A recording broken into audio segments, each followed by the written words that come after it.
Hello guys, welcome back to my channel నా goose world. ఏంటి airport చూపిస్తున్నాను అనుకుంటున్నారా? నేనైతే నా లైఫ్లో ఒక పెద్ద డెసిషన్ తీసుకున్నాను. సో అదేంటంటే నాకు అహ్మదాబాద్లో జాబ్ వచ్చింది. సో సడన్గా అహ్మదాబాద్ వెళ్ళాల్సి వచ్చింది. సో నా ఫ్యామిలీ మెంబర్స్ అందరూ నాకు సెండ్ ఆఫ్ చూడడానికి అయితే ఎయిర్పోర్ట్ వచ్చారు. ఎందుకంటే వాళ్ళు నేను ఆల్మోస్ట్ ఒక 6 months వరకు మిస్ అవుతాను.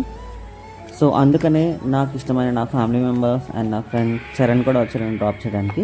సో ఫస్ట్ టైం నేను ఫ్లైట్ ఎక్కబోతున్నాను. సో ఆ ఫ్లైట్ ఎక్స్పీరియన్స్ అంతా మీకు చూపించడానికని ఈ వీడియో తీస్తున్నాను. సో లోపలికి ఎంటర్ అయ్యాను. ఎంటర్ అవ్వగానే నాకు చాలా కొత్తగా అనిపించింది, ఎందుకంటే ఫస్ట్ టైం కాబట్టి. సో టికెట్ కౌంటర్ దగ్గరికి వెళ్ళగానే నా ఫ్రెండ్ మనీష్ అయితే కనిపించింది. సో తనే నాకు టికెట్స్ ఇచ్చింది అండ్ లక్కీగా నాకు ఫ్లైట్లో విండో సీట్ ఇచ్చింది. చాలా హ్యాపీ అనిపించింది తనని సడన్గా చూడగానే. అండ్ లోపలంతా ఎక్స్ప్లోర్ చేశాను. సో లోపలికి వెళ్ళగానే మనకి బ్యాగ్ చెకింగ్ ఉంటుంది, అంటే ఏ షార్ప్ ఐటమ్స్ కానీ మనం ఏం తీసుకెళ్ళకూడదు. సో అంతా మొత్తం అంతా వెరిఫై చేసి చెక్ చేస్తారు. సో కనిపిస్తుంది కదా, దాని ద్వారా మనకైతే మొత్తం అంతా చెక్ చేస్తారు. మొత్తం చెకింగ్ అంతా అయిపోయిన తర్వాత లాబీలో అయితే వెయిట్ చేస్తున్నాం మేము, ఎప్పుడైతే ఫ్లైట్ అనౌన్స్మెంట్ వస్తుందని చెప్పేసి. సో ఇవి నా టికెట్స్ అనమాట, IndiGo flight tickets. So flight ఎక్కడానికి మేమైతే అక్కడి నుంచి ఒక ఇండిగో బస్ ద్వారా వెళ్ళాల్సి వస్తుంది. సో ఆ కనిపించితే నేను ఎక్కే ఫ్లైట్. సో మేమందరం కలిసి ఇండిగో బస్ అయితే ఎక్కేసాము. ఫస్ట్ టైం ఎక్స్పీరియన్స్ కాబట్టి చాలా చాలా టెన్షన్గా అనిపించింది నాకైతే. లైఫ్లో మనం అన్నీ ట్రై చేయాలి. సో నా చెక్ లిస్ట్లో ఫ్లైట్ కూడా ఎక్కాలని ఒక వన్ ఆఫ్ ద లిస్ట్లో ఉంటుంది. సో అది ఇప్పుడు నెరవేరింది. సో కొంచెం టెన్షన్తో ఉన్నాను, కానీ ధైర్యం చేసైతే నేనైతే వెళ్ళిపోతున్నాను అహ్మదాబాద్కి.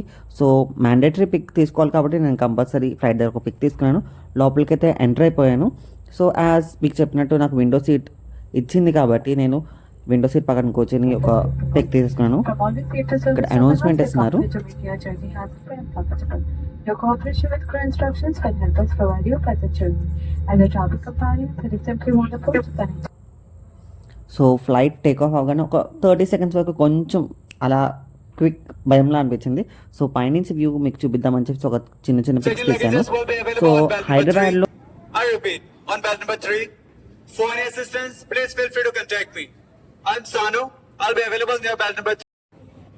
మన లగేజెస్ కోసం అక్కడ ఒక అసిస్టెంట్ కూడా ఉంటారు అసిస్ట్ చేయడానికి మనకి.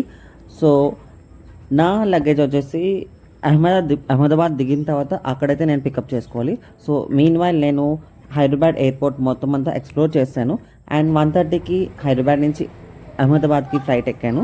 సో అది కూడా మీకు చూపిస్తున్నాను. నాకు హైదరాబాద్కి చాలా మంచిగా అనిపించింది ఫ్లైట్ జర్నీ. కానీ ఎప్పుడైతే హైదరాబాద్ నుంచి అహ్మదాబాద్ స్టార్ట్ అయ్యానో ఈ ఫ్లైట్ చాలా కొంచెం భయంగా అనిపించింది, ఎందుకంటే పైలట్తో లేదంటే ఫ్లైట్ ఇష్యూ నాకు తెలీదు. చాలా స్కేరీగా అనిపించింది హైదరాబాద్ నుంచి అహ్మదాబాద్కి వెళ్ళే జర్నీ మొత్తం. సో కొంచెం అయితే నాకు భయం అనిపించింది, ఎందుకంటే ఫ్లైట్ మొత్తం టిల్ చేసి ఒక లెఫ్ట్ నుంచి రైట్ నుంచి లెఫ్ట్కి మొత్తం అంతా టిల్ చేస్తూ కిందకి పైకి. సో ఒక మరి కొత్త పైలట్ ఏంటో నాకు తెలియదు, కానీ చాలా స్కేరీ అనిపించింది. సో హైదరాబాద్ కింద నుంచి వ్యూ అంతా మొత్తం క్యాప్చర్ చేస్తాను.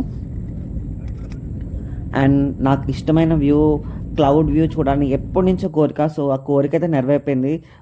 ఒక పాల మేఘాలు అంటారు చూసారా, పాల వెల్లుల్లాగా. సో చాలా చాలా బ్యూటిఫుల్గా అనిపించింది. ఈ సీన్ కోసం అయితే నేను చాలా ఇయర్స్ నుంచి వెయిట్ చేశాను. అండ్ నేనైతే అహ్మదాబాద్ లొకేషన్ అయితే రీచ్ అయిపోయాను. సో ఫైనల్లీ ఇది అహ్మదాబాద్ ఎయిర్పోర్ట్. అక్కడి నుంచి అయితే నేను లగేజ్ అంతా కలెక్ట్ చేసేసుకొని ర్యాపిడో క్యాబ్ అయితే బుక్ చేసేసుకున్నాను. మా కంపెనీ నాకు వచ్చేసి 5 days అకామిడేషన్ ఇచ్చింది ఒరిలే హోటల్. సో ఆ డెస్టినేషన్కి అయితే నేను క్యాబ్ బుక్ చేసుకొని వెళ్తున్నాను. ఇక్కడ నుంచి నా వీడియోస్ అన్నీ అహ్మదాబాద్ వీడియోస్ వస్తాయి.